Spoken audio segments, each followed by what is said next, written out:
The commission requires 2 Republicans, 2 Democrats, and 1 unaffiliated member. Appointed commissioners will serve a term of 5 years, except that 1 Republican and 1 Democratic appointee will serve an initial term of 3 years. The ad hoc committee will recommend candidates for appointment to the Ethics Commission to the full council on a future agenda of our city's formal council agenda for appointment to the commission by the affirmative vote of 7 council members. After hearing a brief introduction on meeting procedures, we will begin with item 2, which is oral comments related to candidates for the City of Phoenix Ethics Commission. Thank you. Prior to continuing, I would like to note that in the time since the meetings were publicly posted, 2 candidates have withdrawn from consideration for the City of Phoenix Ethics Commission. Mr. Bain, who was scheduled to interview today, has withdrawn from consideration, and as the revised posting for tomorrow's meeting reflects, Ms. Wood has also withdrawn from consideration.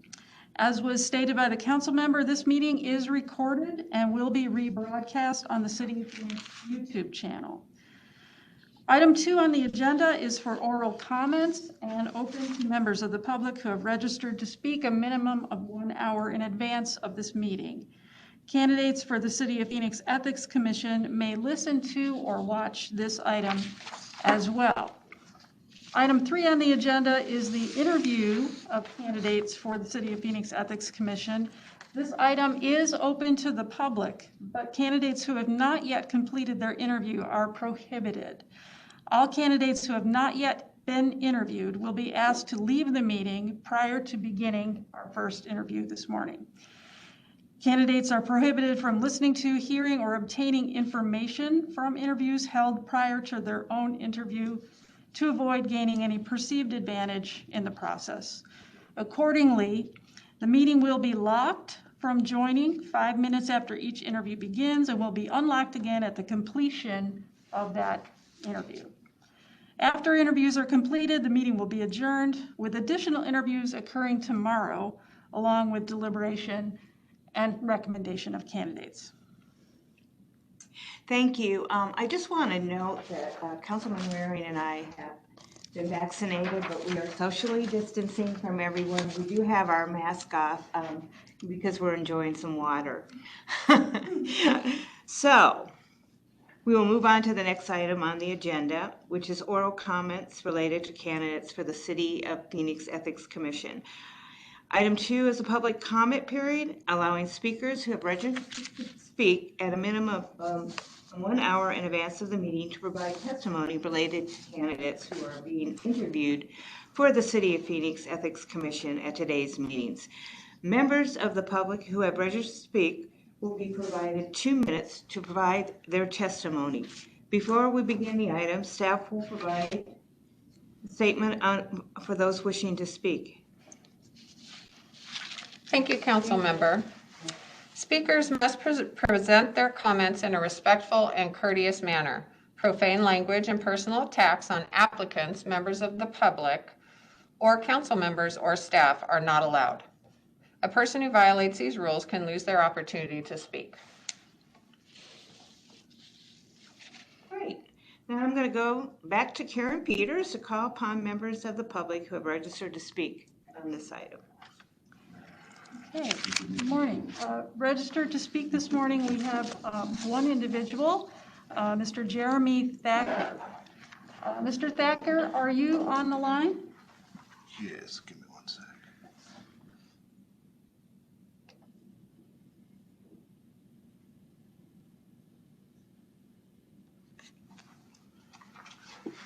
Thank you. Go ahead, you can call me again. Karen, could you spell the last name? Yes, Mr. Jeremy Thacker, Thacker. Are you on the line, Mr. Thacker? Okay, we can hear you. Please proceed. Well, I was kind of under the assumption that all of the people interviewing would be in the same room today, but maybe they're listening. because I wanted to comment to them. I assume that all of them are ethical people who believe in transparent and open government and high standards for civil servants. For that reason, I'm asking each of the applicants to withdraw their applications to join the Ethics Commission in protest of the inherently flawed design, as well as the deceitful actions of the city leadership since the ethics statutes were approved in 2017. Proof that the design was flawed from the outset. For 4 years, the city has proactively promoted on the city's homepage a code of ethics that guarantees bipartisan oversight of city leadership, employees, and board members. While sanctimoniously touting ethics, complaints by citizens were not being reviewed by a bipartisan commission, or any commission at all, because it didn't exist. In many cases, the filers of the complaint were never made aware that a commission didn't exist. The fact that it's taken 4 years to put the commission together and almost a decade since the commission was being discussed is proof that citizens cannot expect fair and transparent oversight of the city by the city. No organization should be able to provide oversight of itself. That's rule number 1. And for oversight to work, city council should not have the final vote and certainly should not require a supermajority. For that reason, I'm asking that everyone withdraw and that this process should be started over from the get-go with a much more input from the public and much more oversight for the city. Thank you, Mr. Thacker. I'll turn to staff. Has anyone else registered to speak this morning? That's it. No, that is all of the public comment that we have this morning. Our first interview is scheduled at 9:30, correct? That's correct. So I guess we'll wait until 9:30 We can. unless she's on and ready to go. I don't. Are you showing her as online? She is online? If you'd like. Okay. Then let's begin the interviews. Okay. Perfect. Okay. So, can you please announce the first candidate? So the first candidate to be interviewed today is Marcia Bushing. Ms. Bushing, are you on the line? We still have candidates that are. And while we're waiting to get her on the line. I'm sorry.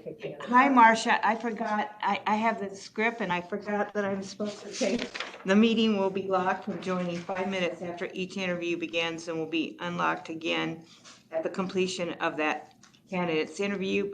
Before the applicants leave, our city attorney will offer some guidelines for the interview. Thank you. We want to remind all applicants that they are not to listen to the interviews for the candidates before them. For this reason, although this is a public meeting, the city has asked for all public participants today to identify themselves. These interviews are in a public meeting, so applicants should refrain from including personal information that is not responsive to a question or information that you would not like made public. Thank you. Any candidates who have not yet completed their interviews are asked to leave the meeting at this time and should log in at their scheduled time unless otherwise directed by city staff. Thank you. Take a moment to confirm that folks are off the line.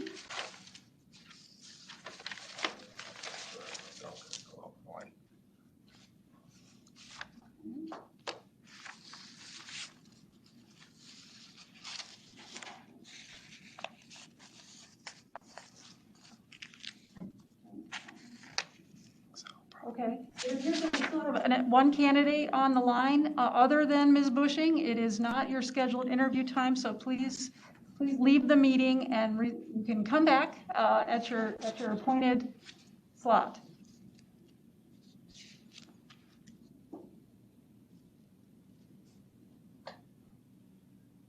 It's still on. You want me to? Yeah.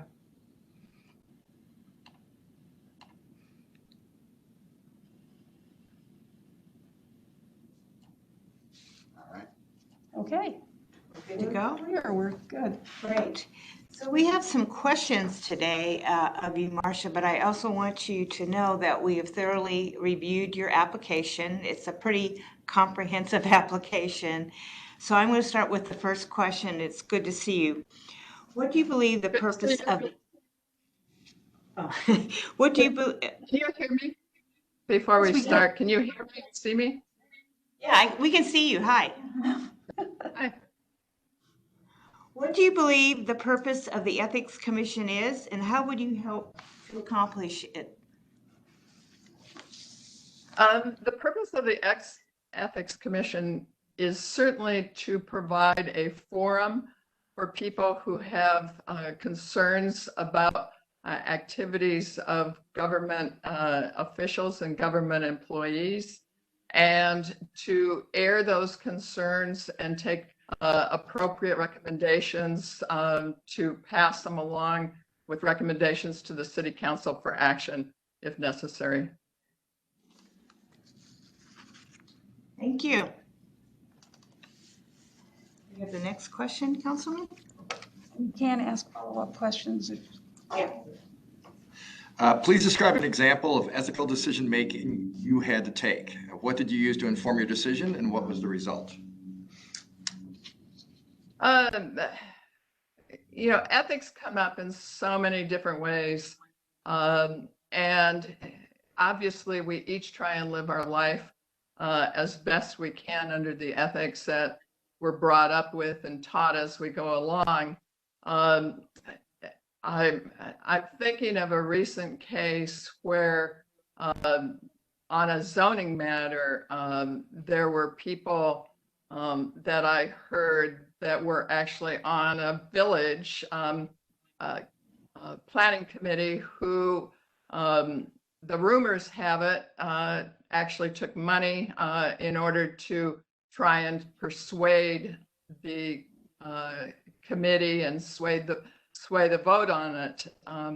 To me, that is a very problematic situation and one that would be ripe for the Ethics Commission to get to all of the facts and determine whether that was appropriate, whether the person or people had registered as lobbyists and had disclosed either the taking of money or the fact that they were lobbyists.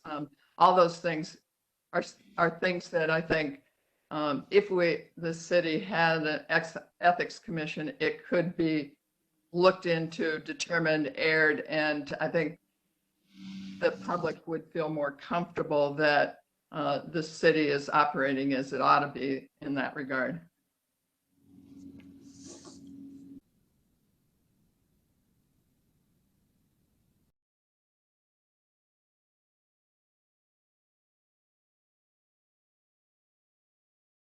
I think I'm not hearing anything, and I've lost video.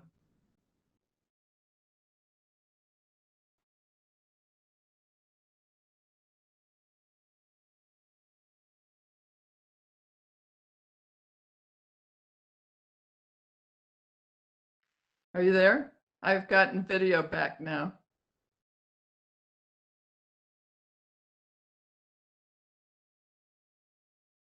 Hello?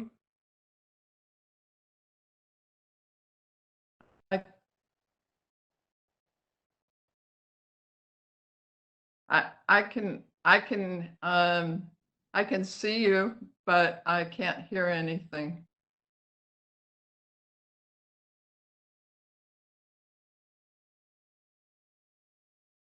Should I switch to audio? I need a pen to write down.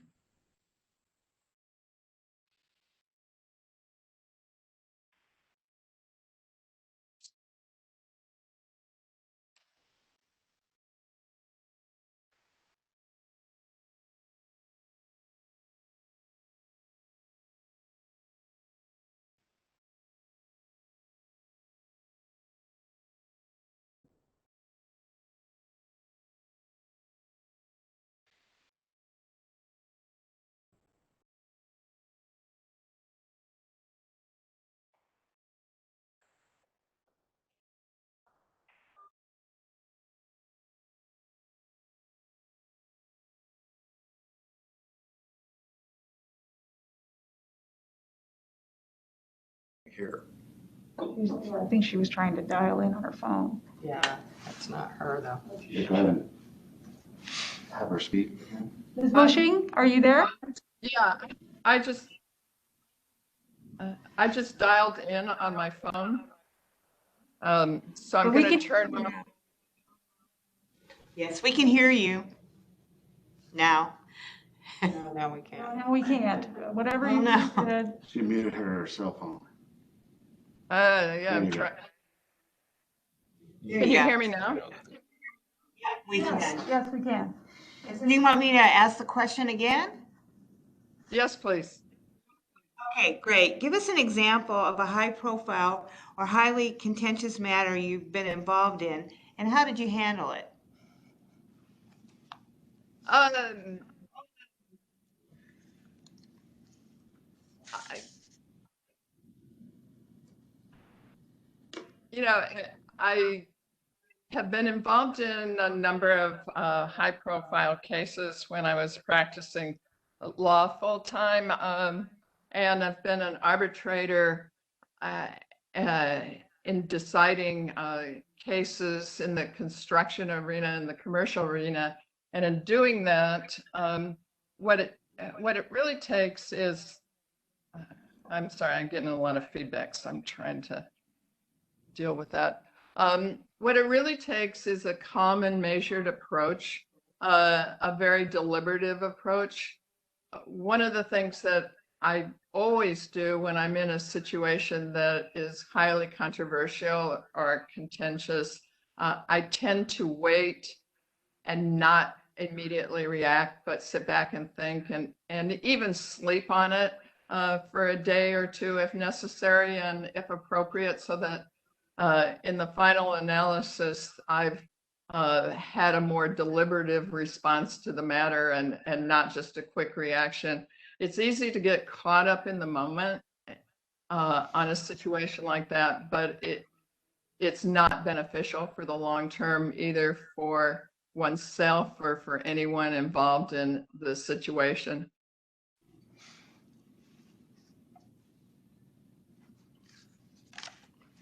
Thank you.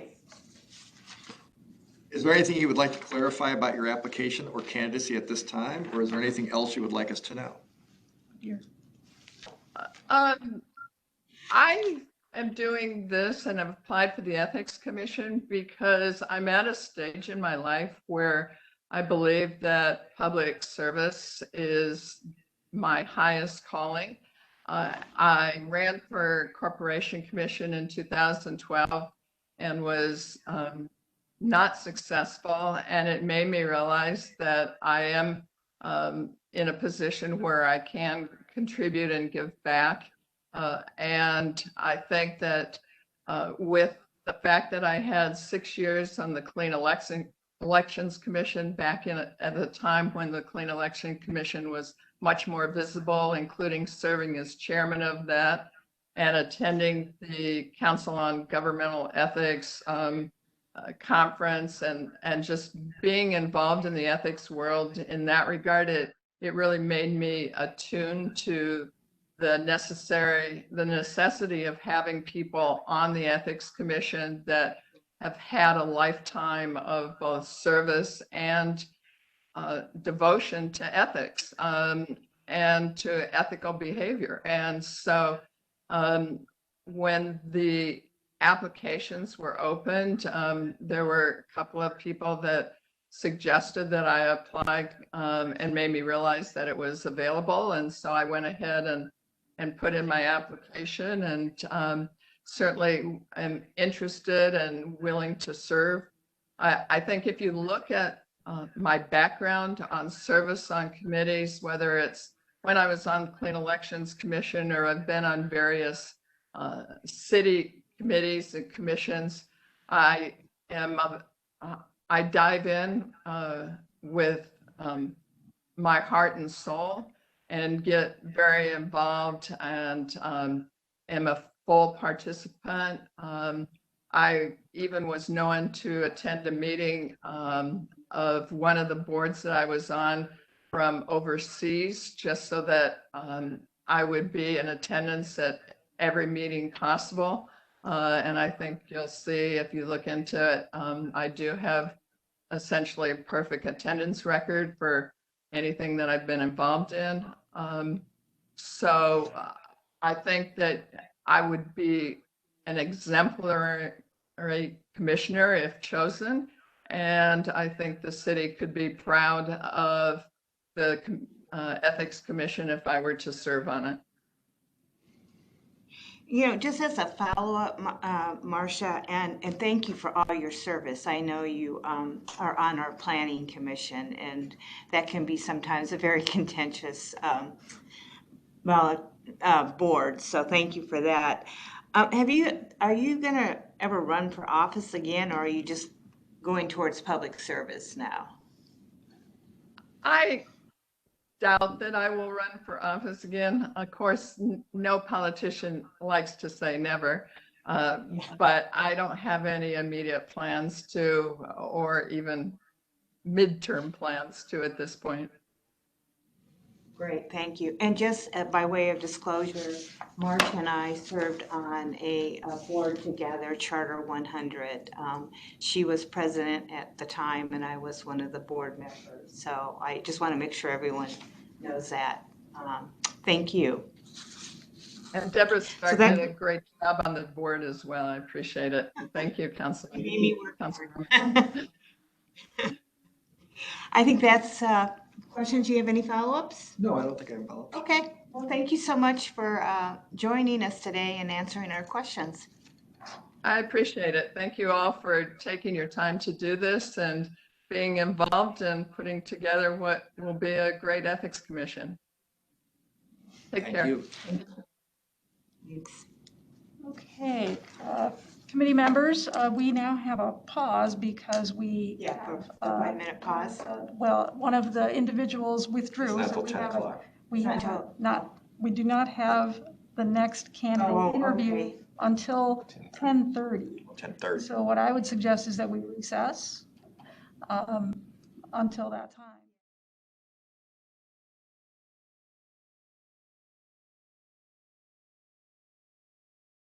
Thank you. We are back and we are ready for our next candidate. Matt, will you please? Yes, the next candidate we're interviewing is Tyler Carroll. Tyler, could you please announce yourself? Yes. Are you on the line? Good morning. Good morning. Good morning, Tyler. Good morning. Are you ready to begin your interview, Tyler? Absolutely. Okay. Julie, do we need to remind Tyler of? Yes, council member, thank you. We want to remind all candidates that these interviews are in a public meeting, so applicants should refrain from including any personal information that's not responsive to the question or information that you would not like made public. Thank you. Thank you. And welcome, Tyler. How are you doing? Thank you so much. Great. So we have a series of questions, 5 questions. Can I ask, is it possible to turn up the volume a little bit? I'm doing that as he speaks. Thanks, I'm sorry. I guess I'm old, so I seem a little. Up to, that's all right. Oh, no, they got it, they Well, got it. I'm just happy to. It wasn't see you, that it was the us. councilman disclosed that he's getting old. Yeah, I'm You getting know? That makes me feel good. I'm just kidding. So we have a series of questions. As noted before, you filled out a very thorough application, so we've got a lot of information from that. And so these questions are just to get us an idea of you as a candidate. So the first question is, what do you believe the purpose of the Ethics Commission is, and how would you help to accomplish that mission? Sure. So I think there's kind of 2 answers to the first part in terms of the purpose of the Ethics Commission. The first and probably most important is what it says in the actual ordinance, and obviously what's displayed in the handbook. So if I were a member of the commission, obviously my job would be to abide by the rules, both as far as they go, but not going beyond what is actually called for.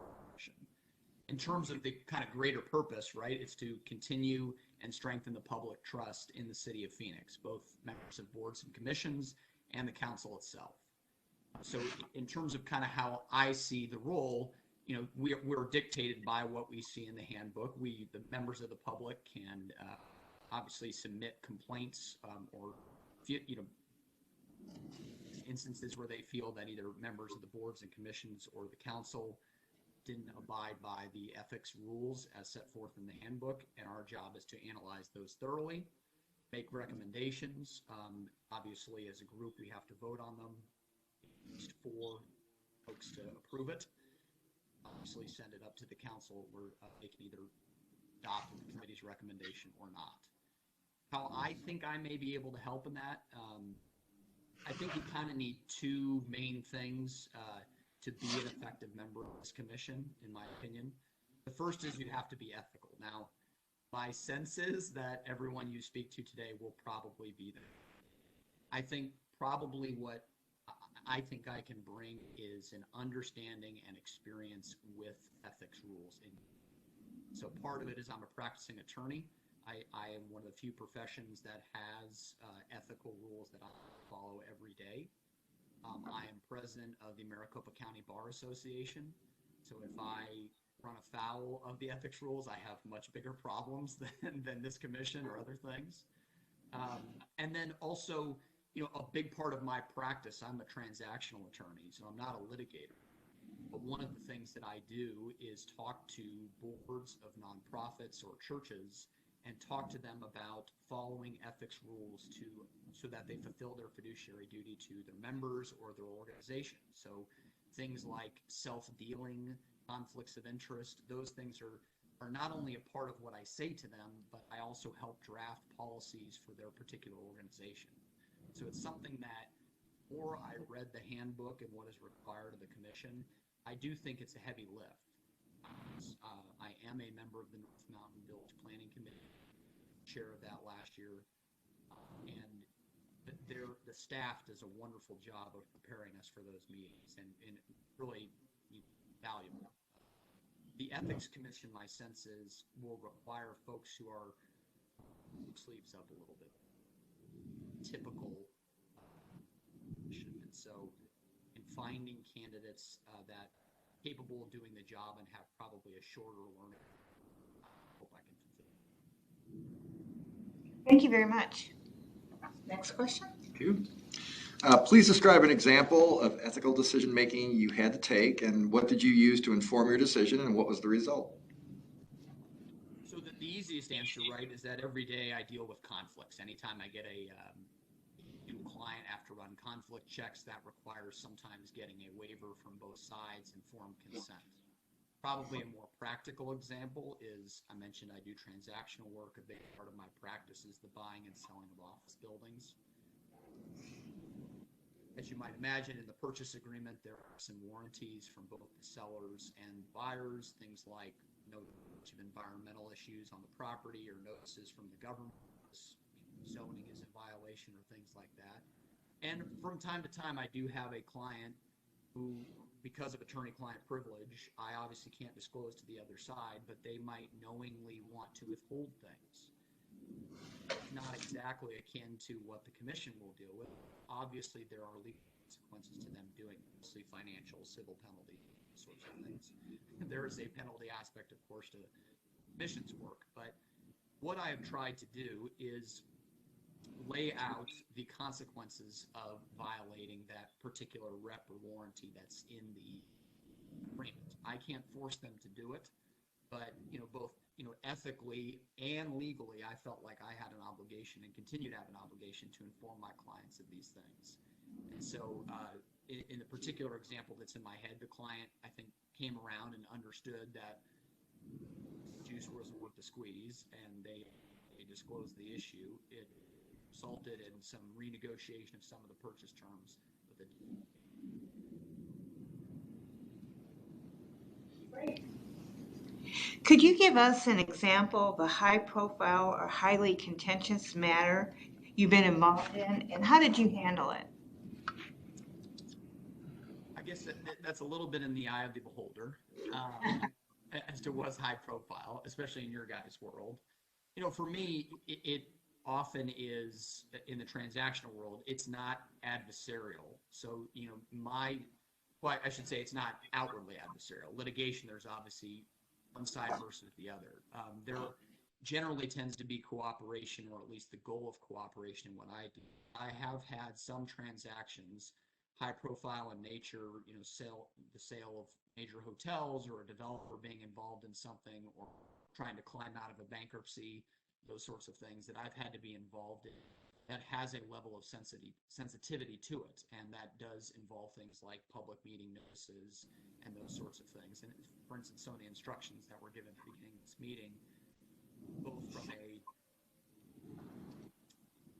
I have to think about those things when I'm talking about my clients. And so I've had some matters like that where, whether it's to get a deal done, or frankly just to help a company or an individual climb out of a difficult situation, where I've had to both deliver the important news that I had to, sometimes which is not favorable to my client or to the situation, but also avoid going too far, and protecting my client's interests, or on kind of the smaller scale. The village planning committee, obviously there are times that things come before us, certain developments that are contentious among neighbors and people in the neighborhood. So I think that my time as chair, well, it was last year, so a lot of it was sort of COVID based, and we had a lot of meetings like this. I would like to think that members of the committee and members of the public found some level of trust in me, because I tried to be professional. I tried to make sure voices were heard, and I tried to make sure that the community understood both that as a volunteer group, we were doing it for the right reasons, and that we considered their points of view, determining whether to support a particular idea. Thank you. Is there anything you would like to clarify about your application for candidacy at this time, or is there anything else you would like us to know? The short answer is I don't know. As you guys know, many of us, I can't speak for all the candidates, but applied several years ago and then sort of updated our applications. And so making sure I've tied all the dots together, I think, is part of it. But I guess, what I would say is, I am a Democrat, and there is a part of this which is partisan, right? In the sense that this commission will be made up of 2 Democrats and 2 Republicans. But I have experience with working with folks on the other side of the aisle. I think that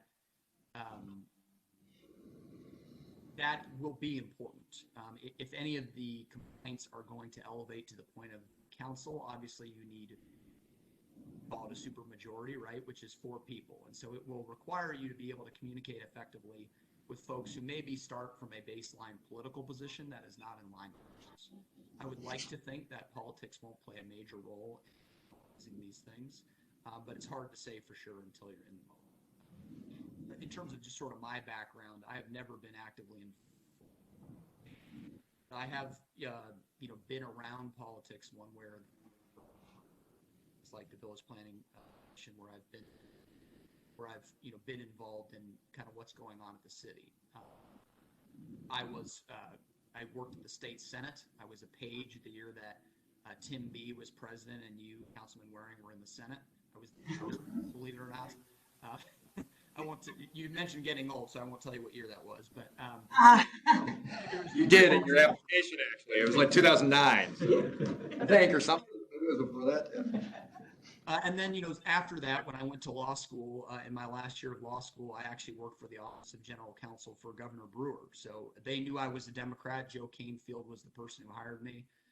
So I would like to think that my background demonstrates that, both that I have the experience to understand sort of the weight of the commission and how to apply rules that we've been given to whatever facts and circumstances come up, and also the ability to understand perspectives. So that may not be a specific, hey, here's one thing I didn't leave off my application, but try to, I guess, give you a better picture of, I guess, how I like to think I operate on the commission. That's the best description I can give.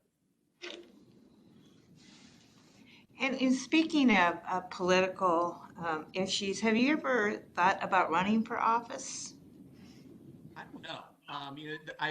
With due respect to the folks in the room, the older I've gotten, the less it has seemed like a realistic option to me. And part of that is, I do enjoy some of the other things that I am involved. Served on both the state bar, board of governors, and serving as president of the county bar. I have 3 young children, 6.5, 4.5, and 1.5. I'm a t-ball coach, whatever the heck that means. So, those sorts of, I'm just making sure kids don't throw the bat, basically. But, those sorts of things I found that I enjoyed, and I want to be a very present parent to the degree that I can be. I also enjoy my job. I've started off as a litigator. I came out of law school in 2010, sort of at the height of the recession. As the economy got going again, I switched to transactional, which I mentioned it's a very cooperative environment for this part. And I've really, I'm about 11 years in now, and it's been nice to, like any other skill, develop, meet people. I've always, get a better sense of what's going on in my community, which is why I do a lot of these things. So giving a lot of that up, in a funny way, this commission, the Village Planning Committee, is my efforts to serve that part of me, which is that sort of desire to serve the public, be involved in the community. And it seems about the right speed. And frankly, because as I said, my background is fairly apolitical. So it allows me to, build coalitions, get to know people, sort of be prejudged because of a letter by. I appreciate that. Just as a follow-up question, it sounds like you lead a really busy life. Are you going to be able to balance this commission, if you were on it, with your other activities? Yes, I think it's a valid question. I get this question more than you would think, maybe. But yes, so my service on the State Bar Board of Governors is over. I am president of the county bar for this calendar year. And then, some of the other commitments that I've had over the years are starting to phase off. Obviously, being on the Planning Commission, I was chair last year, not this year, so that's a little more tolerable. But I do believe in that if you want something done, ask a busy person. I like to be busy. But, I think my ability to ascend to leadership in a lot of the boards and groups that I belong to is hopefully a testament to the commitment in each of them. My sense is, obviously, that not only is this an opportunity that I'm excited about, but I like I said, I hope that I understand the weight of it. And so I don't think I would sit here if I didn't, not to be ridiculous, but part of the ethical obligations that I have in my life, I think, is it would be unethical for me to sit before you here if I didn't think I could give it the time and attention that it requires for a city I care deeply about. Thank you. Do you have any follow-up questions? I don't think so. Okay. Well, that concludes our questions. Thank you so much for being a part of this process and being interviewed by us. Thank you. Thank you. Have a great day. Thanks. Bye.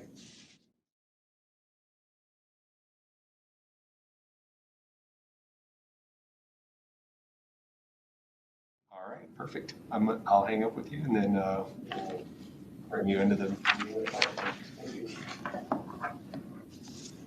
Bye. Okay, she's ready.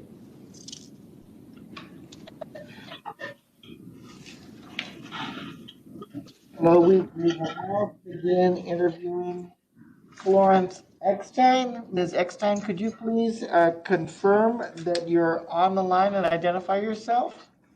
Yes, I am. I'm Flo Eckstein, and I am here. Thank you very much. And are you ready to proceed? I am. Thank you. Great. Well, welcome. Thank you. It's an honor to be here. Well, we just have a couple comments from our attorney. Julie, could you just mention our process? Yes, thank you, council member. I just want to remind you again that these interviews are in a public meeting, so applicants should refrain from including any personal information that's not responsive to the question or that you do not want made public. Thank you. Thank you. And we have 5 questions today because, of course, you filled out an extensive application, so we have gleaned a lot of information from that. And so I have the first question, and It is, what do you believe the purpose of the Ethics Commission is? And how would you help accomplish that purpose, that mission? My understanding is that the Ethics Commission is responsible for addressing concerns from members of the public or others who have questions about the conduct of an elected official, a member of the council, or a member of an ad hoc committee, or one of the city volunteer groups, such as Parks Board. And our responsibility would be to take the information that's of concern and review it and decide whether it's something that we ought to look into carefully to make sure that our elected officials and our appointed officials are following the ethics handbook, the ethics rules as set forth in the City of Phoenix handbooks. And I'm sorry, you have a second half of that question. How would you accomplish the purpose of our mission? I have extensive experience in nonprofit volunteering, in running a small business for 32 years, from which I retired several years ago. Excuse me, let me just close the door. My dog is barking. Okay. There's nothing to interview.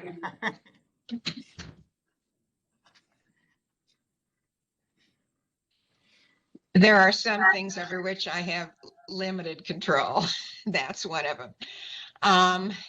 And serving on many City of Phoenix boards. I was chair of the Parks Board for 3 years, and serving on ad hoc committees, including through many years ago, actually, through the Planning Commission.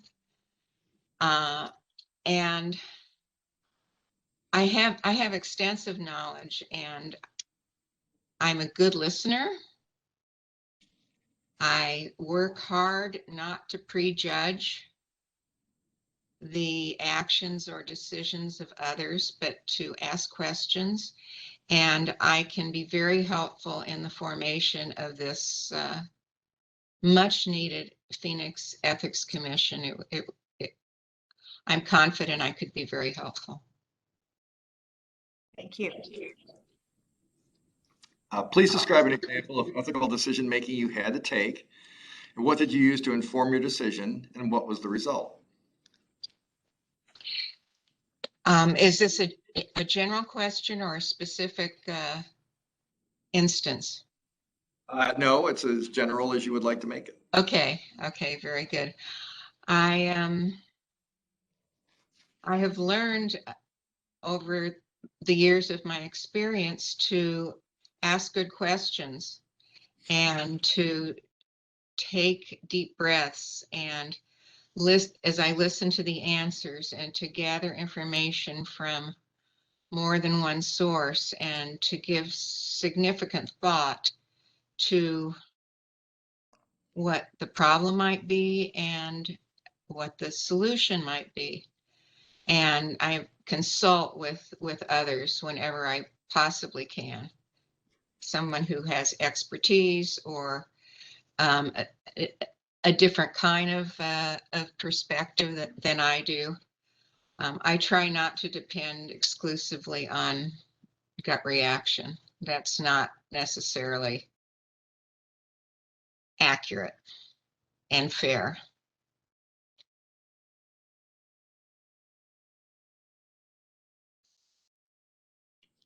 Sorry, I'm trying to take a few notes because Oh, that's fine. we deliberate. I want to refresh my memory. So could you give us an example of a high profile or highly contentious matter you've been involved in, and how did you handle it? Well, I'll go back to my service on the Parks Board. And I guess the contentiousness is a matter of perspective. But there a couple of times we needed to address a modest increase in golf course fees. And we heard from many members of the public, typically older adults, who loved their golf game and were not happy with, I'm going to say a 25-cent increase in golfing fees to play. And in truth, the city was working very hard to fund the golf courses, and the needed additional income was essential to keep the golf courses open. And so we would sit and listen. We as a board listen to the complaints of citizens, and then deliberate among ourselves and make a decision that we believed was in best interest of the general public, to, in this case, keep the golf courses open by imposing a very modest increase in fees. So that's one example. When I was on the Parks Board, there were a whole lot of other examples, but I bet. Is there anything you would like? Is there anything you would like? Your microphone is challenging. Feedback. Is there anything you would like to clarify about your application or candidacy at this time, or is there anything else you would like us to know? Well, I hope you've had an opportunity to receive the letters of recommendation that friends and colleagues and people that I've worked with wrote in my behalf. Was this in 2017, which is when I initially applied for membership on the Ethics Commission. And as I told Mr. Smallwood, I just resent all those letters to you because my life is a pretty steady stream, and my relationships with the recommenders is the same now as it was in 2017. And I am confident, had I asked them to write again, I would have felt that I was imposing on them. And I don't know what they would have said besides what they already said. I'm a City of Phoenix native. My relationships go back many years with many wonderful people in this city. It has been my honor to serve the city. I'm very proud of what I consider is my city, and the opportunity to be on the inaugural Ethics Commission would be, I think it's something I can do well, and something that I would feel really good about. I noticed that one of the letters was from Dale Larson. He was the Parks Director, probably the time he served on the board. Yeah, actually, Jim Colley was the Parks Director. I call Jim my best boss ever. Dale was one of the assistant directors, and that's when I met him. And we've stayed friends now for many years. He and I both serve on the Camp Colley Foundation board. So I'm so lucky to know him. And I also know him through my work with the ASU Watts College Dean's Council and other activities with Watts College. So it's a very warm relationship. I greatly admire him. Yeah, he's a great guy. You had a lot of wonderful letters in here in your application. So we appreciate those. That helps us form our decision. So I think that's all our questions. I just want to make sure that you've been able to say everything you need to say to us. So Yeah, I just celebrate the fact that the Ethics Commission is actually moving forward. A city of our size and our stature will be well served by this commission. Thank you so much. I'm just grateful for the opportunity to talk to you today and for your consideration. thank you. Thank you. That's it. Okay, thank you. Thank you. Great pleasure.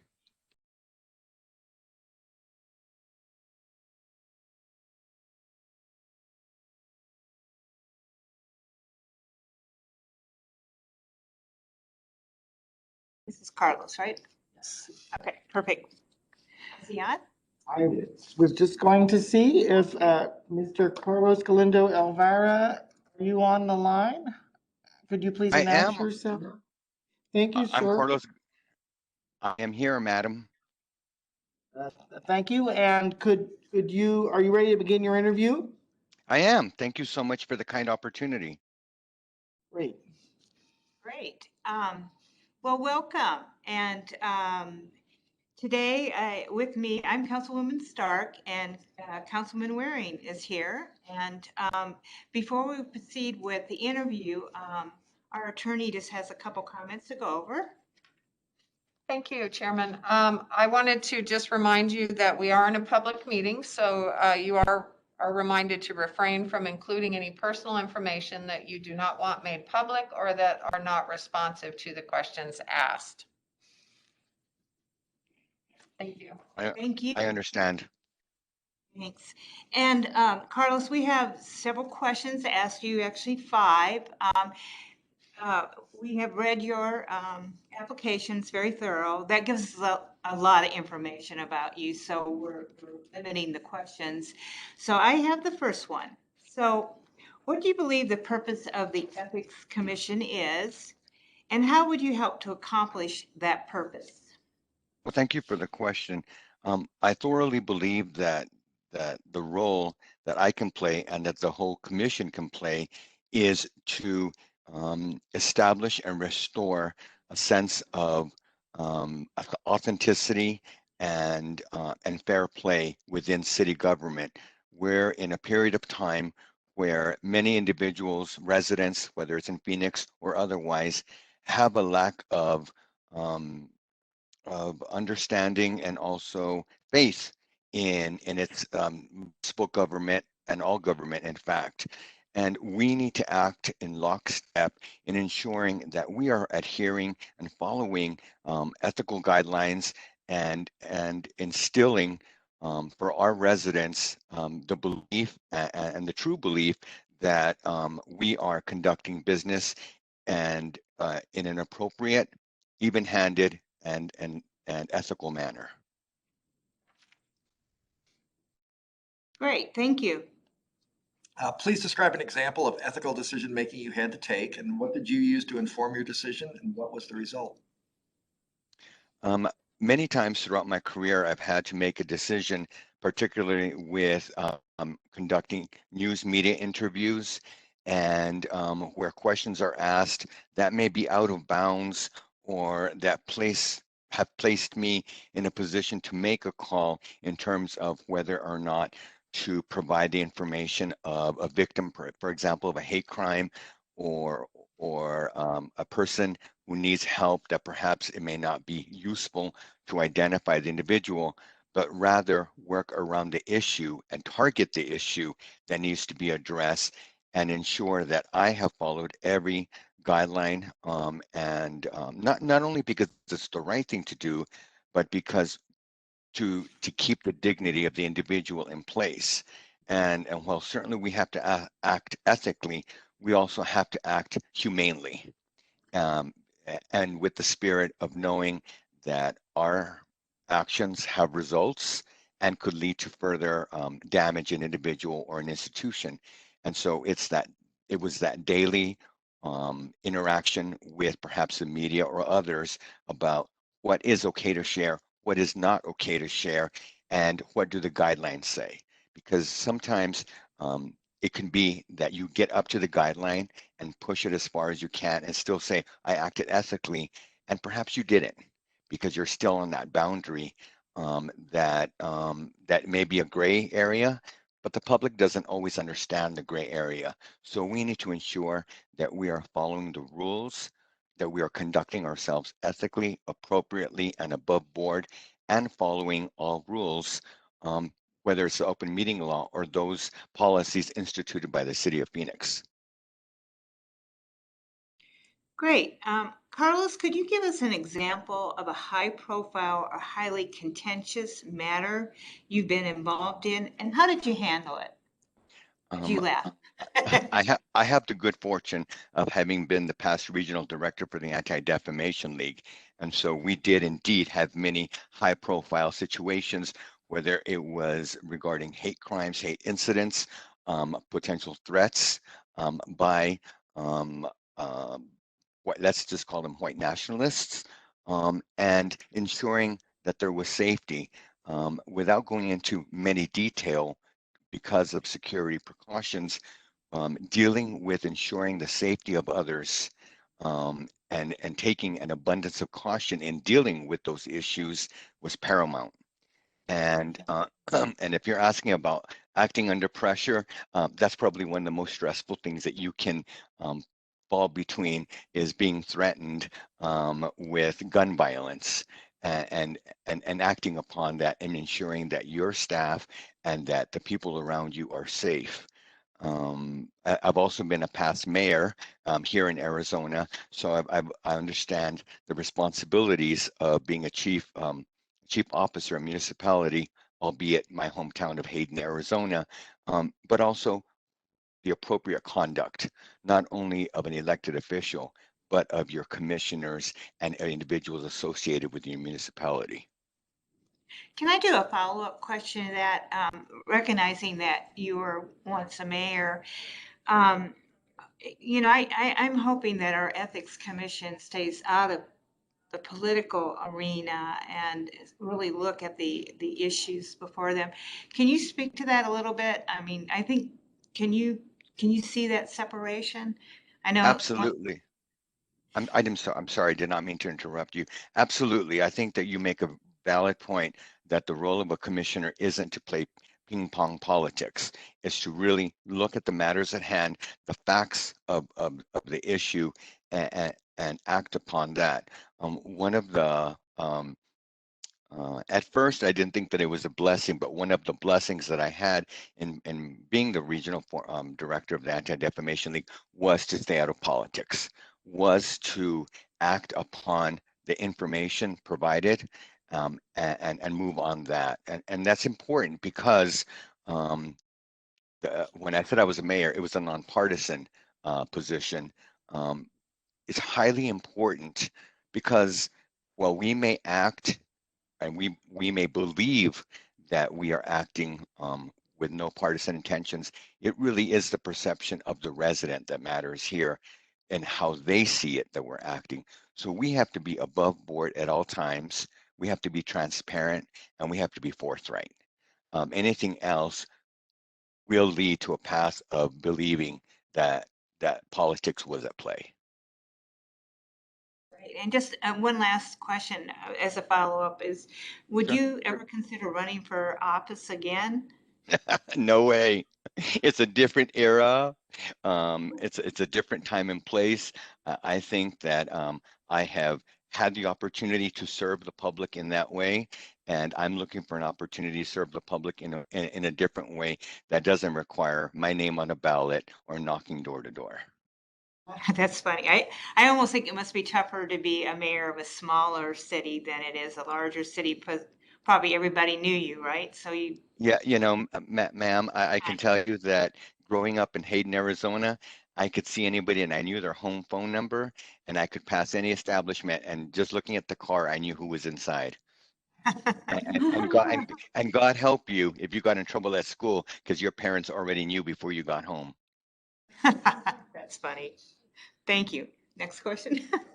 Is there anything you would like to clarify about your application or candidacy at this time, or is there anything else you would like us to know? I happen to have the good fortune of having served in government, worked for government as a special assistant to U.S. Senator Dennis DeConcini, and the majority of my time has also been spent in working for the nonprofit world.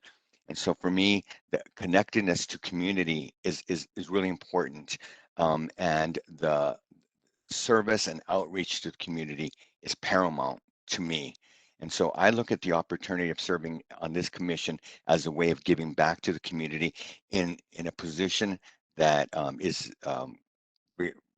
that requires a great level of trust, a great level of discretion, and a great level of personal conduct that will be viewed upon by the community.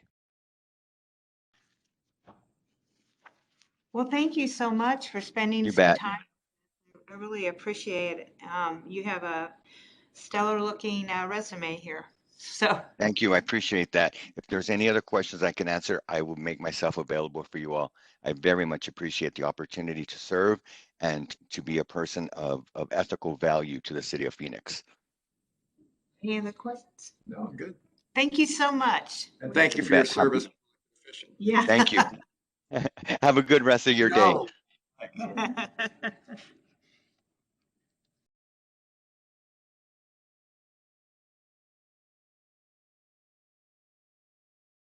I wanted to see if Eddie Sissions is on the line, our next interviewee.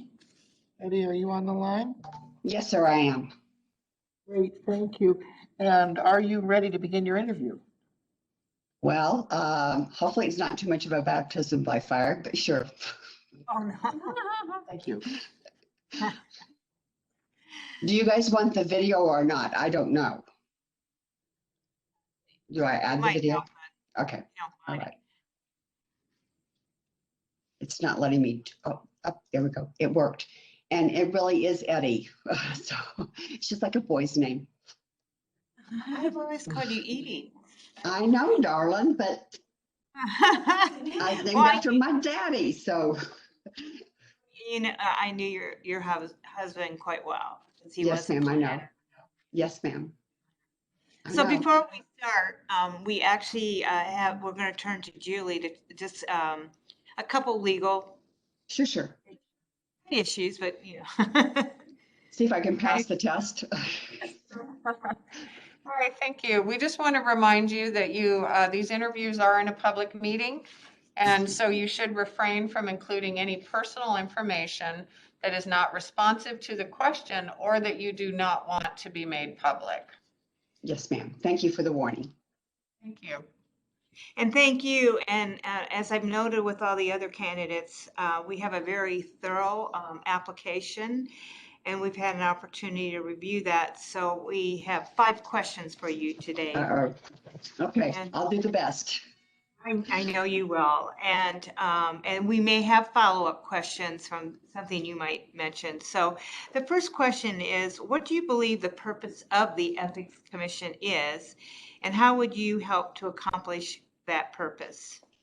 Well, that's a twofer. So let's talk about what I think is really important about an ethics commission is to help people be able to trust their government, to be acting in accordance with whatever the rules of the road are, and for us to know, that you're acting in the public good. And unfortunately, at this time in our country, people don't seem to have a very high opinion of government or what it's about to do.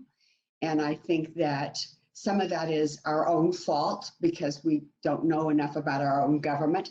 And sometimes I think it is also government's fault for not being certain that we're following the rules of the road, paying attention to the guardrails. So I think it would be really important for the Ethics Commission to be able to, because I looked at the commission videos that were on the website and perused the brochures or the pamphlets that y'all have. and the requirement that either boards or commissions or employees, et cetera, have to complete all of that.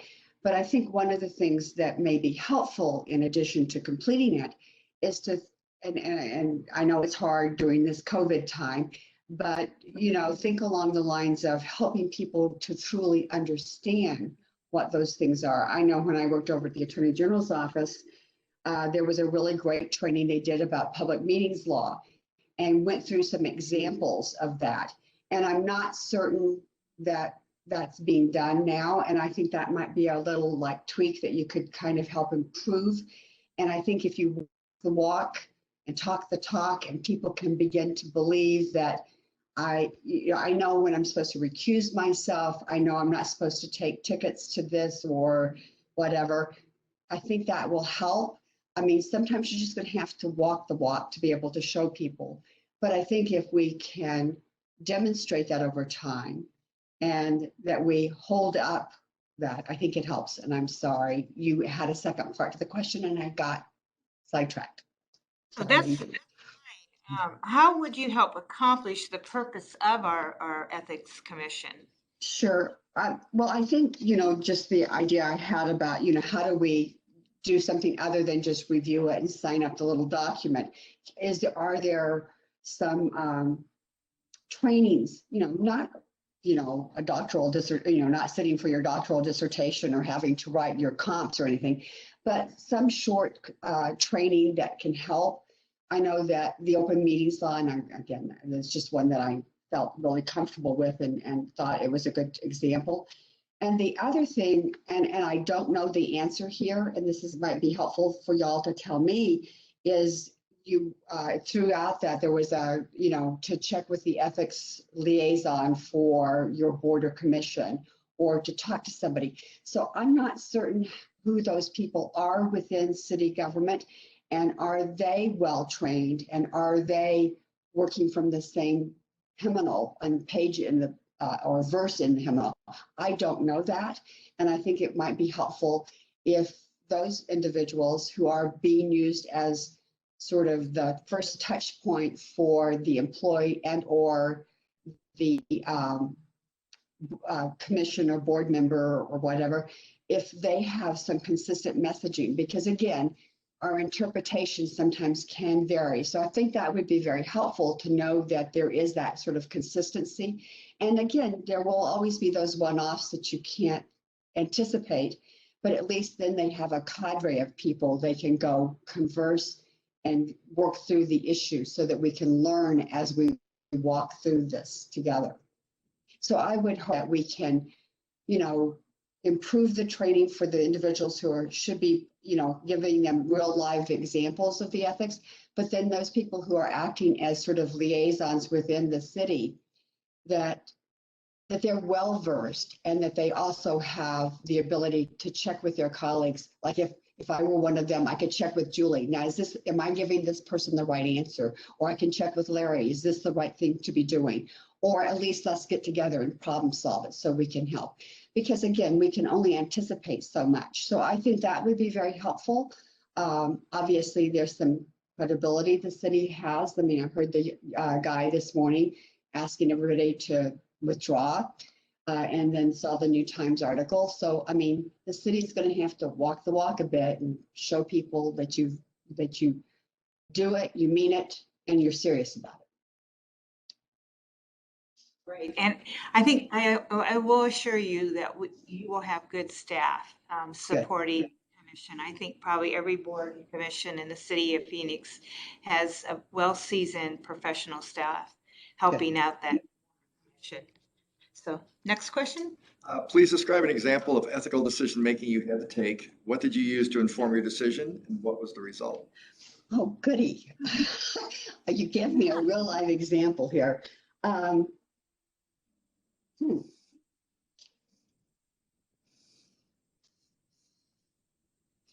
didn't anticipate this, Mr. Waring. I almost called you Senator because I've known you that long.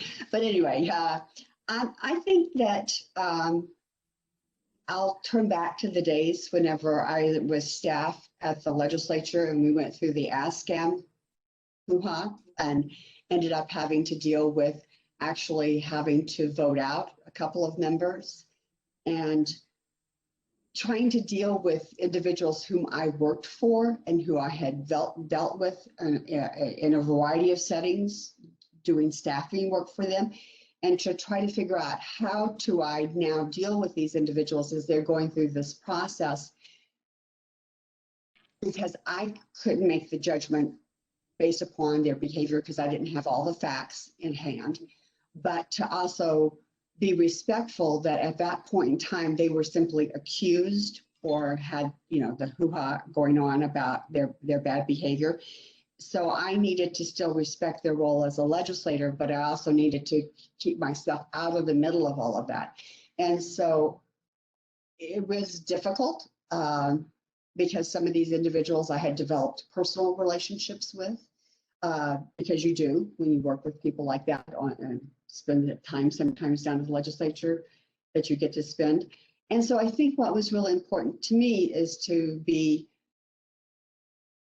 recognizing that, they're not guilty yet, but they've been accused. So I need to be respectful, but I also need to make it much more of a professional relationship rather than a personal collegial relationship. And so I used, some of my own perspectives of things that I was brought up to deal with as far as how I deal with people who are going through some difficult situations. And then also trying to recognize that role of staff versus the legislator. So I tried to use those guardrails for myself in helping. And there were times I would go home and, browse about, oh God, look at how awful it is in the paper, or look at what the media is saying. And I've never seen that. And, but, again, I don't see these people 24/7. So there may have been bad behavior on their part that I didn't know about. But I had to respect those roles and try to use those cultural, I don't know if it's ethic, it's just sort of how I was brought up, it's how you treat people. And so I think that was perhaps more what I was using as my guide. Thank you. So Yes, ma'am. you give us an example of a high profile or highly contentious matter you've been involved in, and how did you handle it? Oh, well, ask him was enough, right? That was pretty contentious. It was pretty awful.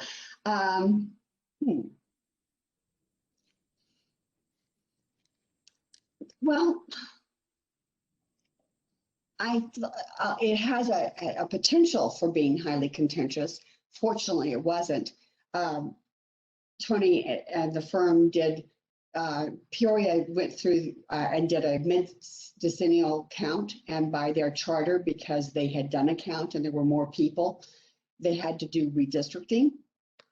So at 2016 and 17, we did redistricting, and it can be highly contentious, as y'all know.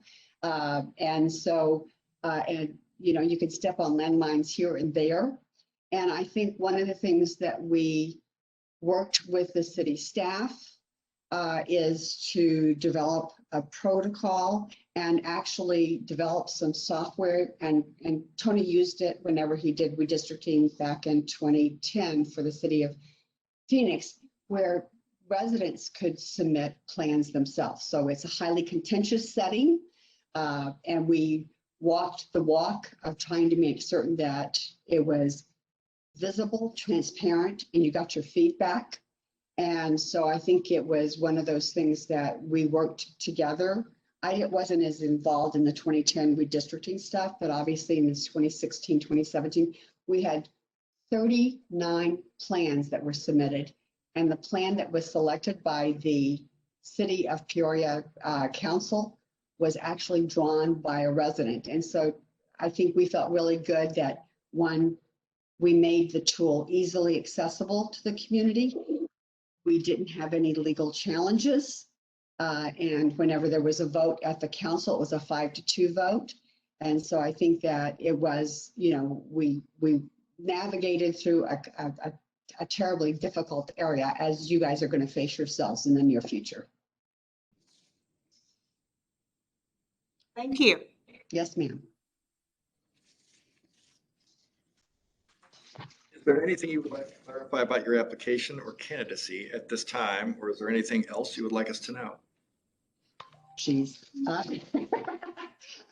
I'm sorry, and I shouldn't cackle like a hen, but I just think that as I was thinking about this last night and how to overcome what I think is this distrust of government at all levels, in all forms, that helping local governments explain to the community and what they do and why they do it and what the rules of the road are is really essential, because I know my daughter from California was in town this weekend, and she's got 9-year-old triplets who have been out of school for over a year. And I mean, there's only so much Zoom stuff you can do whenever you've got 3 9-year-olds who pick at each other while they're sitting at the dining room table. And so she's been very vocal about getting the kids back into the classroom, et cetera. So, and we've had lots of debates and discussions about what's the role of the school board, what's the role of the superintendent, how do teachers work, and trying to help her and myself understand how those perspectives have to meld together. And so I think that some of the contention is an example, that's just a little bitty example of how difficult it is for people to understand the role of government, whether it's a zoning permit or bonding issues, or the example I was using was when we can come back to school and what does it look like and that kind of stuff. I think we're not real good at communicating or listening to each other. And so I think that if we can help each other understand the role of government in these various roles and functions, I think it helps. And then we don't have an unrealistic expectation, because I think my daughter had some unrealistic expectations about the school. And so we can begin to move together, and then we help the people who are making decisions walk the walk. So like if you're a teacher, like, because the kiddos went back to school today for the first time in over a year, how far apart do they have to have? Do they wear a mask? Do they have the little plastic tubes, whatever, barriers, I'll get the words right yet, around them? So if we can help people know what the rules are, and if somebody's not abiding by those rules, we can help them, hey, Bob, you need to put your mask up, or, and I mean, it's total hyperbole, but anyway, we can help people understand each other's roles and expectations. And I hope that in doing that, we lessen the temperature in the room, and we can begin to move together to having good outcomes, good decision-making, people feeling like they got heard, people understanding each other's and what restrictions you have. Because again, I may expect, I happen to live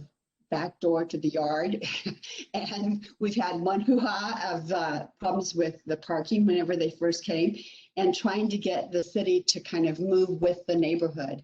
And so, we had some unrealistic expectations, but I also think the city gave away too much. But, so I think we need to be able to have that communication with each other to help understand what you can do, what I'm supposed to do, how we get to a commonality. We're not going to always be happy. Recognize that. So, Mr. Waring, I think I've babbled enough. So thanks.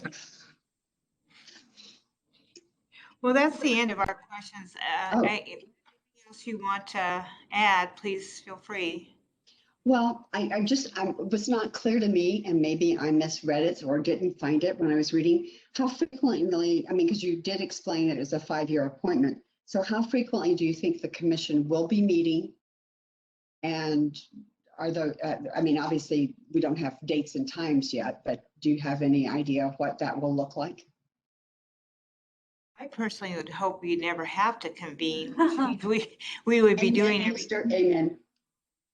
Well, but I think if we do get a complaint, then it would be up to staff to find the best suitable time for the commission and deliberate on the issue.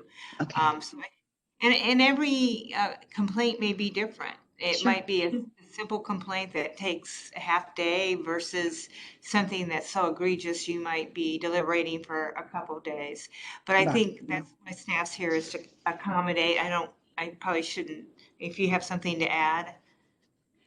Well, I can just say that one of the first things that will need to happen is that the commission will have to meet and adopt its rules. Sure. There are procedural meetings that will have to take place in the short term, so you can certainly expect that. But then Right. after that's all settled, it'll just be a matter of dealing with things as they come in, hopefully infrequently.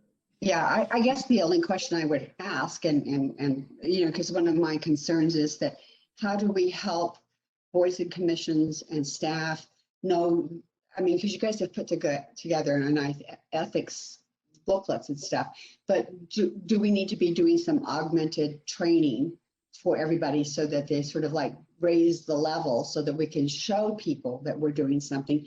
And then the other part of the idea that I had was to be certain that all the people who are sort of the designated liaisons, are they being well supported, or whenever they have a question that hasn't quite gone to the complaint process, would the commission be helping to kind of have that dialogue with them about what are they seeing that hasn't risen to a complaint yet, but is sort of like the bump in the road, but not a big dip in the road yet. So I don't know. You might not be there yet. Yeah, I mean, that's an excellent question. Something we'll have to talk about. I don't think we're there yet.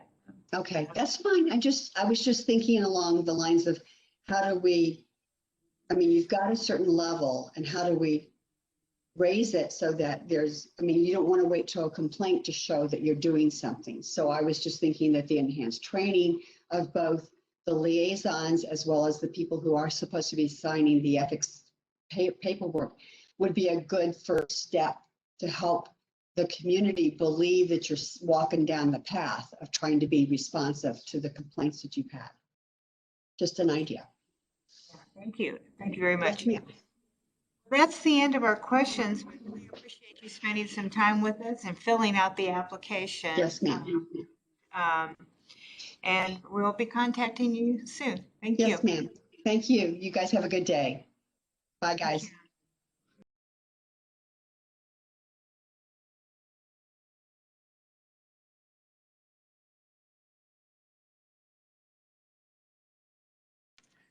You'll now be interviewing Lynette Campbell. Lynette, I think I just heard you. Are you on the line?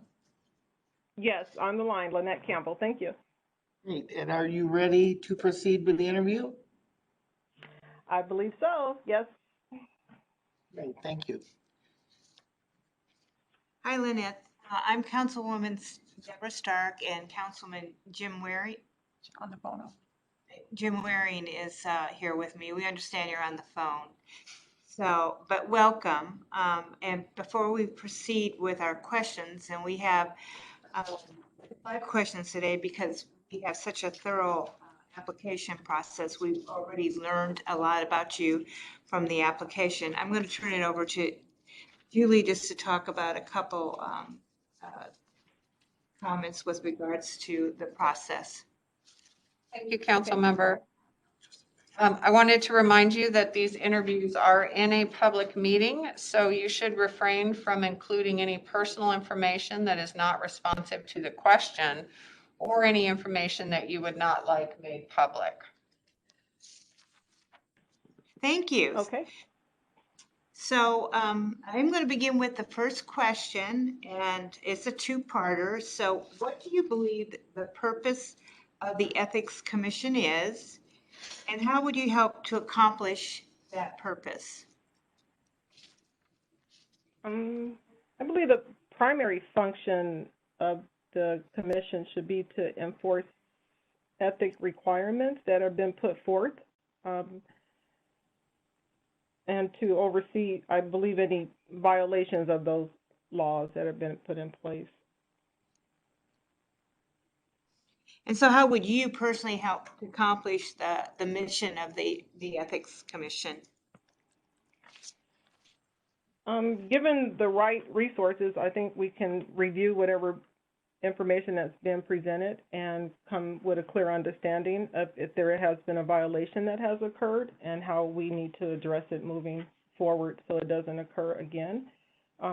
Just to bring my talents and values that I have would be to make an honest decision and to be fair and look for fairness across the board. Thank you. Please describe an example of ethical decision-making you had to take. What did you use to inform your decision, and what was the result? I've been put in places where there's been conflict of interest, meaning sometimes people do violate rules and regulations that have been put forth. An example would be with someone maybe if there's a family member involved and they just didn't want to make a bad decision with a friend or family member, and how to rule on that. Sometimes things are too close to home or too personal where people don't want to make a good judgment call. And I've not sat on boards or committees or been in an authority position where I've had to make that decision. But I have been on the other end of that position before where someone felt like they were too close to me to make a call on. It was a position for a job, and something was being violated that wasn't me per se doing the violation, it was the other person doing it, but something had to be called on that individual who was in a authority position. It's a long story, so I probably shouldn't even go into that. I just know that there's always rules set in place and there's checks and balances, and when checks aren't being made, then it becomes unbalanced and it's an unlevel playing field for people involved from the higher end to the lower end of this pole. So could you give us an example of a high-profile or highly contentious matter you've been involved in and how you handled it?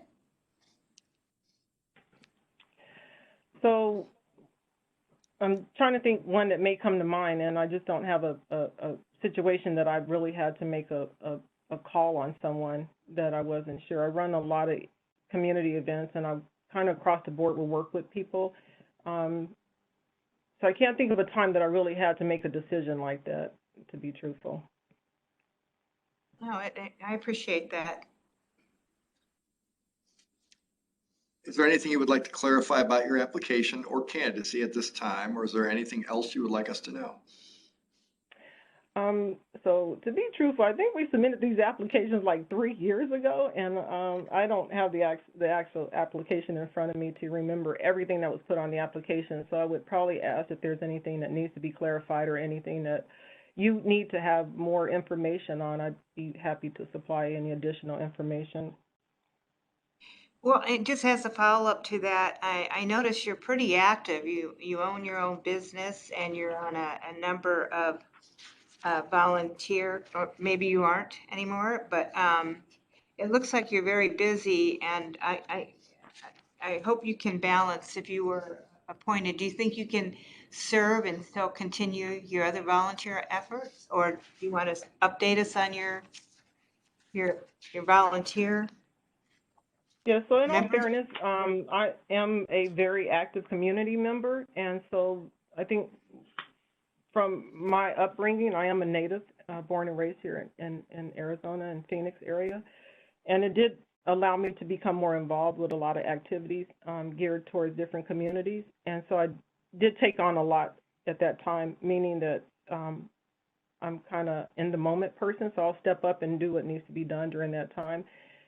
And if it looks like the plate is too full, then like I'm stepping back from a few positions I do have right now. I was the advisor for the NAACP Youth Council, and I brought in 2 advisors to take over that position that I've held for probably like 18 years now. There are some things that I just need to bring other people and get them on board.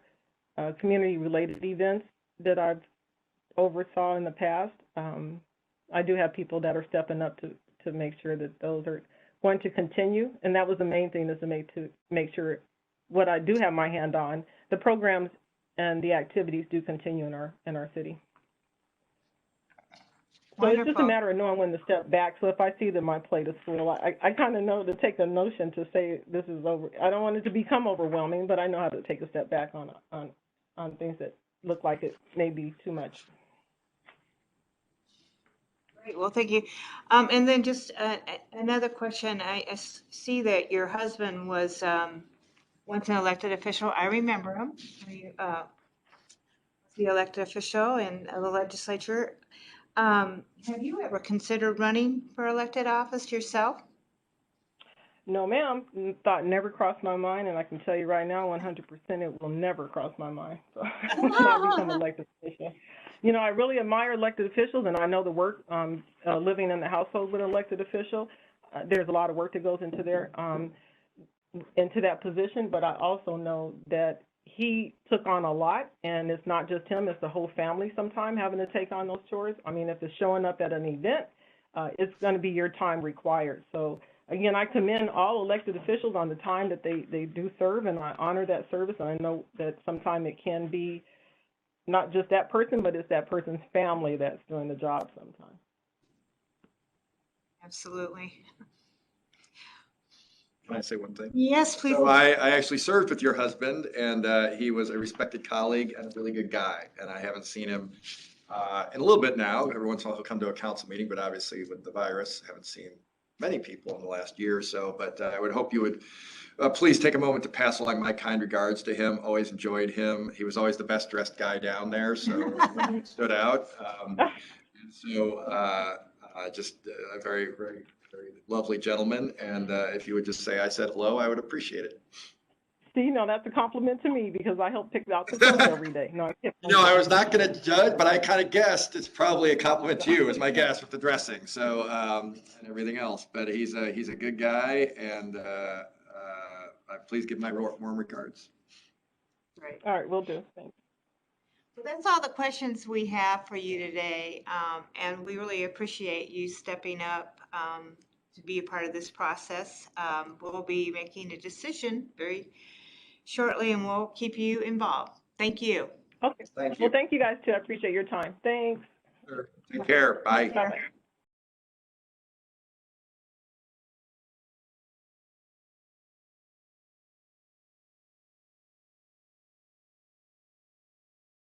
We'll now be interviewing Jose Samuel Lavis. Mr. Lavis, are you on the line? I am. Can you hear me and see me? Yes, sir, we can. And are you ready to begin your interview? I'm ready. Thank you. Thank you. Well, welcome. I'm Councilwoman Deborah Stark, and with me is Councilman Jim Waring, and we're conducting the interviews today. We have gotten a lot of information about you, so we don't have a lot of questions to ask today okay. because our application is so thorough. But before we start asking questions, I'm going to turn it over to Julie, our attorney, just to go over a couple of things. Thank you. Hi, welcome. I just wanted to remind you that these interviews are in a public meeting, and so you should refrain from including personal information that is not responsive to the questions or personal information that you would not like made public. So don't share my social security number.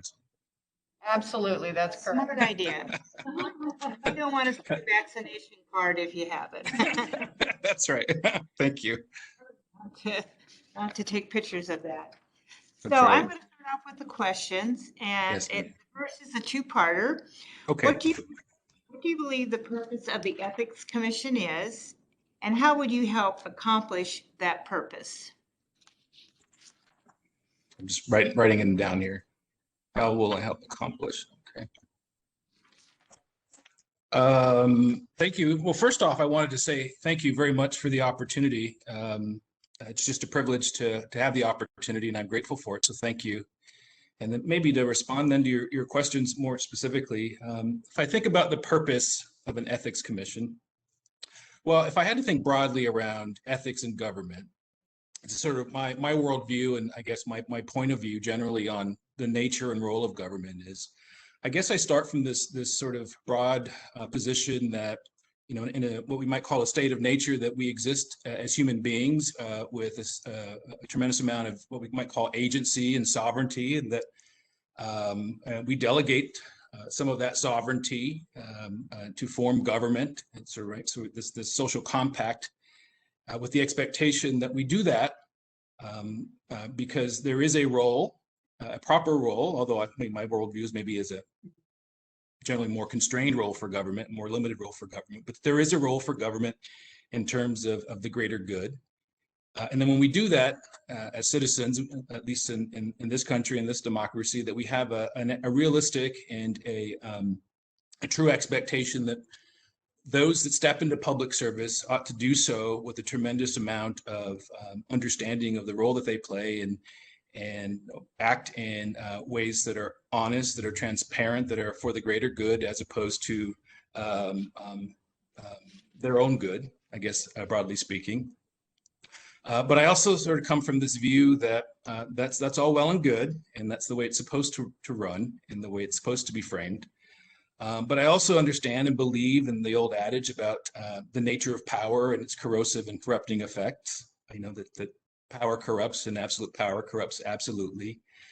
And so that we ought to be mindful of that and not rely on the good wishes and good intentions of individuals to step into public service. But there are things that we can do to safeguard against, again, the sort of the corrosive power, nature of power and corruptive nature of power. I don't mean to be so stark in terms of my presentation, but I'm just sort of speaking broadly and philosophically. And so one of the things that we can do then is think about how we apply ethics, our expectations for those that are in public service. And that comes in many shapes and sizes. And I think that the council, in its wisdom, has decided to have what I might call a shared responsibility for ethics, that we don't centralize that in an ethics commission per se, that individuals have a responsibility in terms of their actions are for the greater good versus self-interest. You have, from my understanding, is you have shared responsibility for ethics with a legal department, with a clerk's office, with the city manager's office. The council itself retains responsibility for ethics, and then ultimately the citizens themselves, through their right to vote, set the standard and the pace and the expectations of what is right and what is wrong in their elected officials.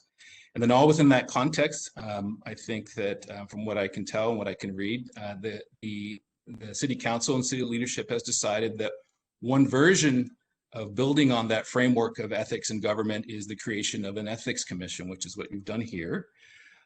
And then maybe more specifically then beyond sort of the broad strokes, again, from what I can read and understand in terms of what the council has laid out in city code and some news articles that I've read, is your expectation and the purpose of the ethics commission is to help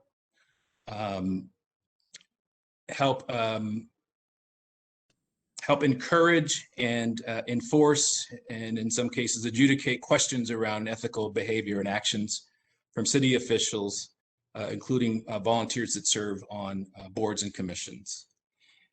It's sort of my general thinking on the responsibility of an ethics commission. And then as far as how I will accomplish this, well, I mean, I guess maybe one way I might frame that is what has attracted me to the opportunity, or what sort of, maybe attraction isn't the right word, but what I sort of thought was why I wanted to apply and what I thought I could blend to the process and to the Ethics Commission at its outset is maybe experience, that a lens, a perspective maybe that I think is predicated on, I've sort of been blessed with this opportunity, I think, to serve in varying sectors of society. I've served in government at the state level as an agency director, and I think that brings a certain vantage point and understanding and interaction and proximity to ethics and the application of ethics, as it were. And I also have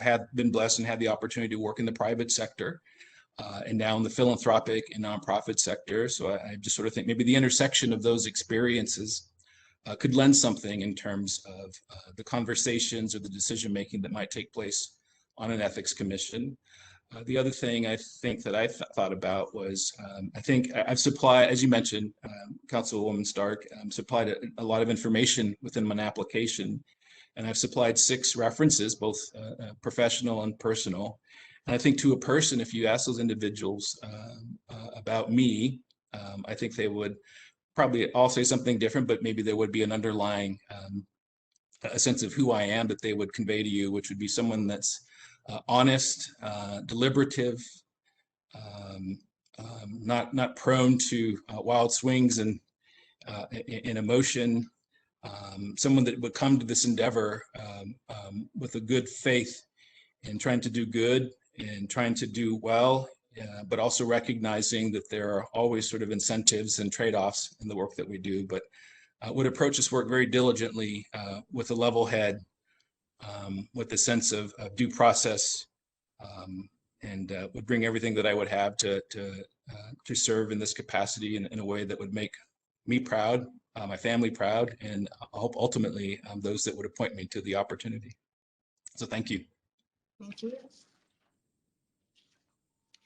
Please describe an example of ethical decision-making you had to take. What did you use to inform your decision, and what was the result?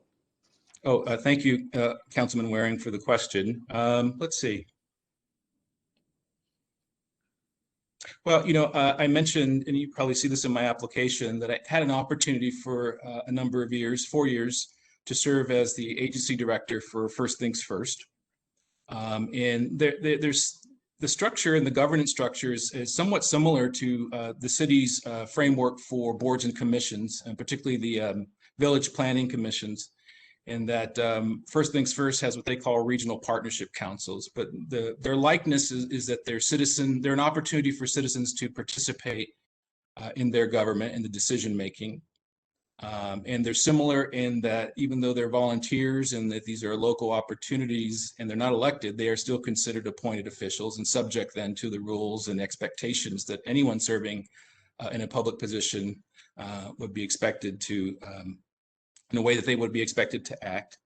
And so in the beginning, I started in that role as an interim director and then eventually became full-time director. But my point is part of that role and my responsibilities were when they had 29 of these regional partnership councils, part of my responsibility was to be out into the communities all across Arizona and meeting with our regional partnership councils to share updates and the vision and strategy on where we were headed and relay priority directives from our statewide board.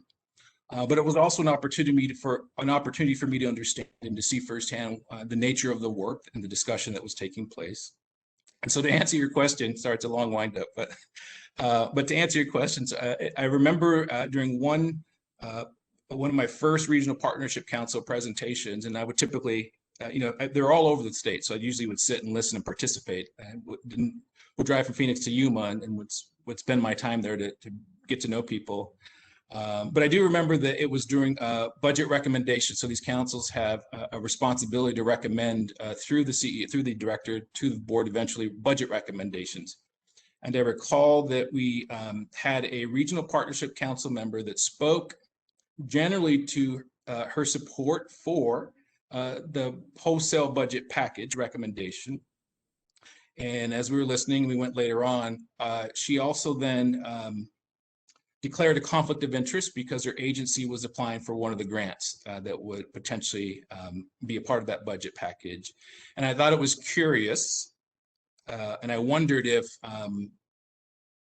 well, I was grateful that she declared a conflict of interest and refrained from discussion, but then I thought, I wondered if she should have backed up that declaration of a conflict and just not have said anything at all. And so I went back and I just hired a new general counsel for the agency, and we began to talk about expectations. And anyway, so the long story short is that together and as the agency director, I decided that we could do a better job of helping to encourage people to, number one, understand the parameters and the obligations and the expectations around a framework of ethics and what that means. I genuinely believe that people were coming to the table with good intentions, and so no one would deliberately not declare a conflict or declare it soon enough. And so in cooperation with our general counsel, I led the development of updated and improved training opportunities for both staff, our state board, and our regional partnership councils. So I don't know if that answers the question as closely as you were looking for, but if not, I have another example. I think that's good. Thank you. Okay, thank you. So the next question is, could you give us an example of a high profile or highly contentious matter you've been involved in and how you handled it? Oh, sure. Let's see.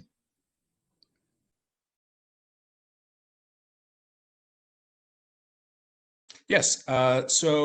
If you may or may not know the history of First Things First, but when I was there, I left there in 2017 as CEO.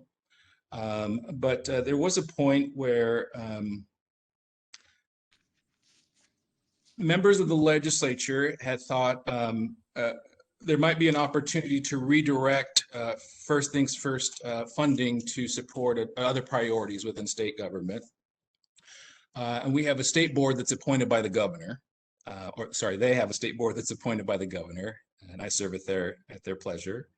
And they decided that they wanted to take a more public stance in terms of opposition to that idea. So that by its very nature, and this happened to be at the time the Senate president and the Speaker of the House. So that's, by its very nature, it was going to be a very contentious issue, and then it was going to be a very high profile issue. But so that's less of the story, and that it resulted in the thing with First Things First money is it's voter protected. So it was always sort of it was a lot of contention, and I don't know that it was ever going to really take off as a concept. But anyway, it resulted in the legislature asking for a full financial and program audit of First Things First, which took about 10 months. And so the way that I approached that was, I guess it just sort of fell back on my general approach to being in public service, which was, although there was maybe a contentious reason as to why we would undergo a full-scale audit in that nature, my general philosophy was we should welcome that with open arms. That if we really were going to walk the walk and talk the talk, that the incentives are naturally sort of aligned for government sometimes, and employees and bureaucrats to hunker down and to have a bunker mentality. My approach to that was we need to move in the opposite direction, that this is a good thing, and where the Auditor General will find fault and areas for improvement, we ought to embrace that. That ought to be central to our mission, is this idea of continuous quality improvement. And so that's the way that I led our team in terms of working with the Auditor General's office for 10 months. There were a lot of things that we did do well. And so maybe I'll end this story by saying, and that all comes with a tremendous amount of pressure, right? So everyone's curious around an audit, this political sort of dynamic to it. But what I want to share with you is that we embraced that framework that I shared with you. And then after 10 months, we got a glowing report, what I would call a glowing report. I think you can make an independent decision, but I do remember the headline in the Capital Times being state auditors determined that FTF is a well-run agency. And so I guess sort of maybe the moral of that story is we ought to really embrace transparency, and no one is perfect, and no agency is perfect, and no government or single actor is perfect. But we can have a shared commitment to getting better, to leaning into the idea of an ethical framework. So thank you. Those are my thoughts. I'm sorry if the answer is too long too. So. Is there anything you'd like to clarify about your application or candidacy at this time, or is there anything else you would like us to know?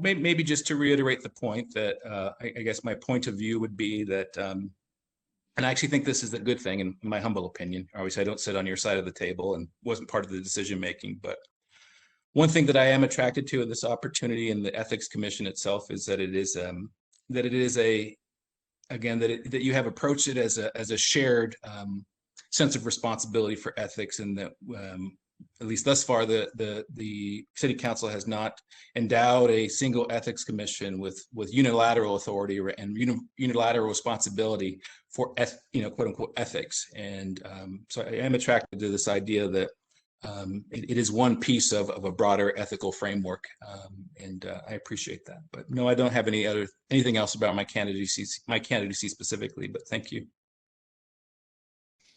I'm just curious, do you go by the name Sam? I do, yes. Right. I think the form asked for my legal names, and I assumed they were doing a background check, so I thought I'd just throw it all out there. Oh, no, I appreciate it. I just saw on the screen it said Sam. So just one last question. Have you ever considered running for elected office? Like a half a beat, but it's not in my, I don't know. That was sort of a joke, but not really, no. I appreciate it. Well, that's all the questions we have for you today. We really thank you for first applying, and we'll deliberate tomorrow. We'll certainly keep you informed. So thank you again. Thank you, I appreciate it. Bye-bye now. Good afternoon. Take care.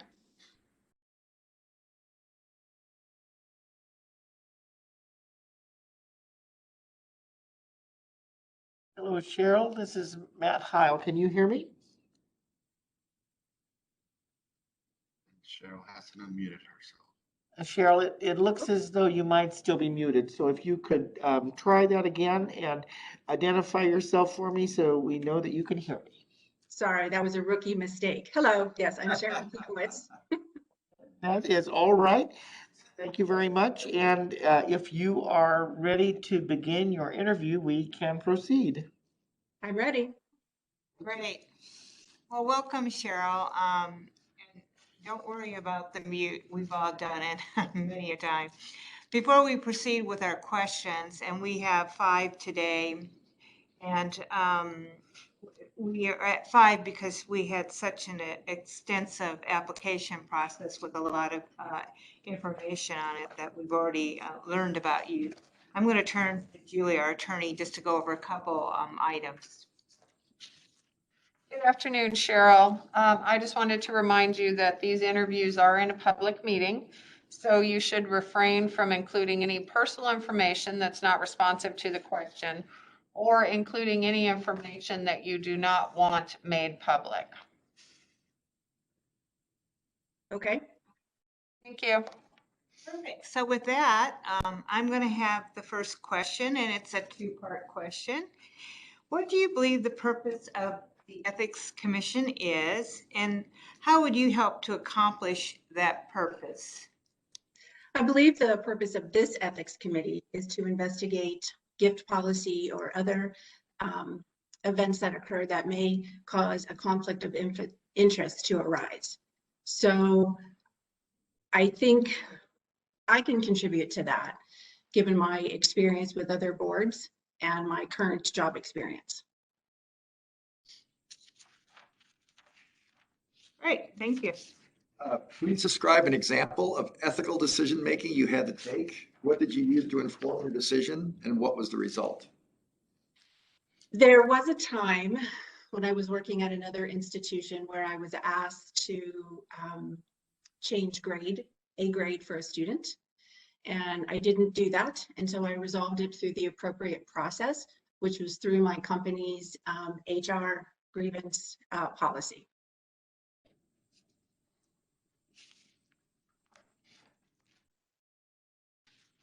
So, Cheryl, could you give us an example of a high-profile or highly contentious matter you've been involved in and how you handled it? Sure. I'm a little worried about describing it as this is recorded. Right. But there was an incident in a past employment where data that was procured may not have appropriately reflected what was happening. And so I was concerned about how that was being represented to the appropriate accrediting bodies. So with that, how that was resolved, it was a similar situation in which I spoke with the appropriate committee people within the college, and we addressed how we could make sure everything was represented appropriately and how we could ethically and morally support what the outcomes were based on the changes we made with that data.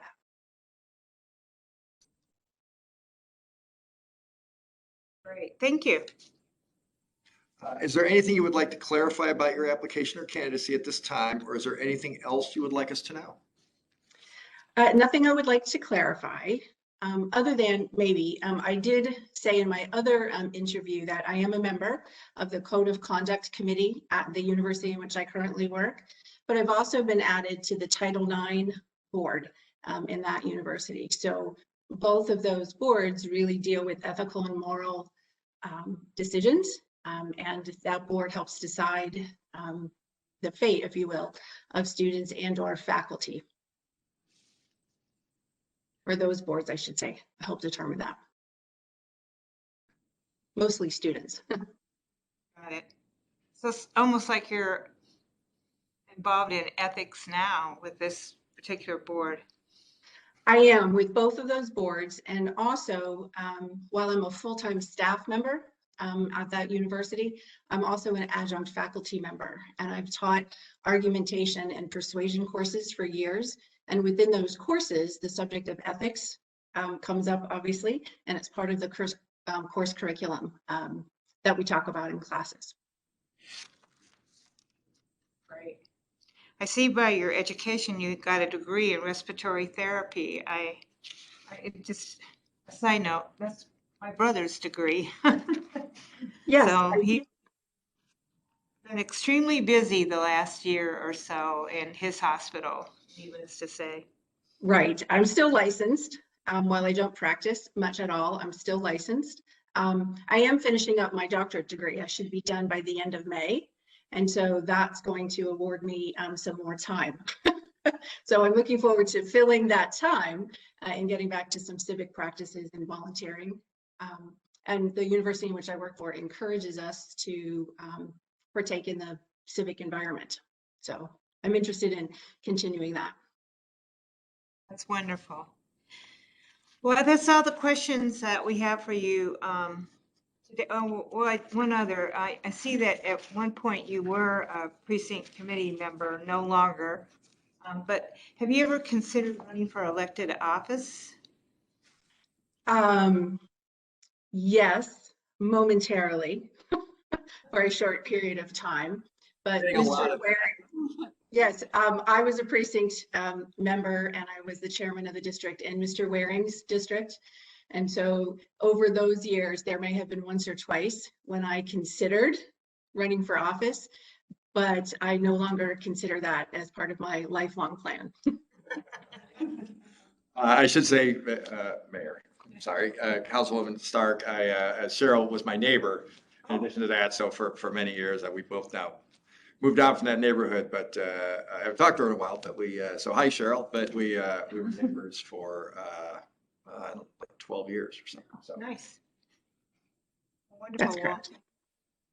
So I guess you are our last candidate today to be interviewed.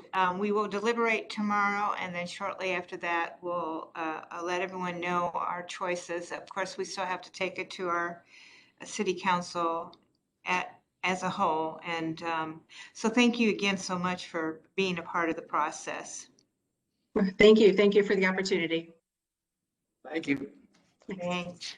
Bye. So I guess that concludes our interviews for today. So the next item on the agenda is to note that we'll continue tomorrow with additional interviews. And at that time, Councilman Waring, you'll be chairing, and then we'll make a recommendation to the full city council. So at this time, the meeting is adjourned.